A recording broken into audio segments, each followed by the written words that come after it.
My toxic wife and I screamed during our vacation until our daughter cried, "I hate this." That's when we realized everything.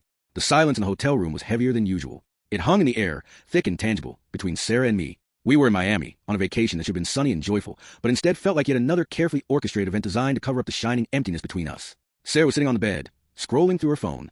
I was standing by the window, looking out at the twinkling lights of a city that seemed as distant as our once close relationship. Emily, our 10-year-old daughter, was drawing on the floor, her small figure an island of innocence in our sea of alienation. "Can we go to the beach tomorrow?"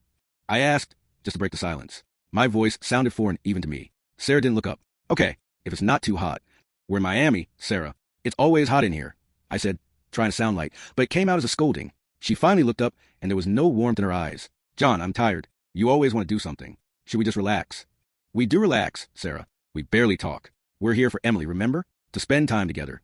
The tension in the room grew. Emily looked up from her drawings, her big blue eyes moving from me to Sarah.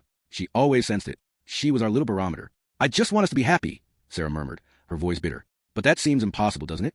"What do you mean?"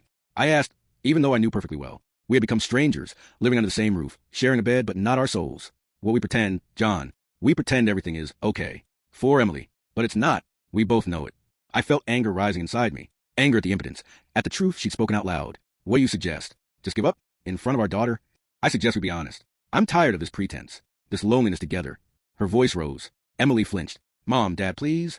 We didn't hear her. Our voices intertwined, the words flying, sharp and hurtful, each one a blow we dealt each other over years of unspoken resentments. "You've always been so distant, John. Always in your own world." Sarah screamed. "And you've always been cold, Sarah. Always unhappy." I responded, and the words burst out of me like poison. Suddenly there was a piercing scream. "Enough. Stop it. I hate this."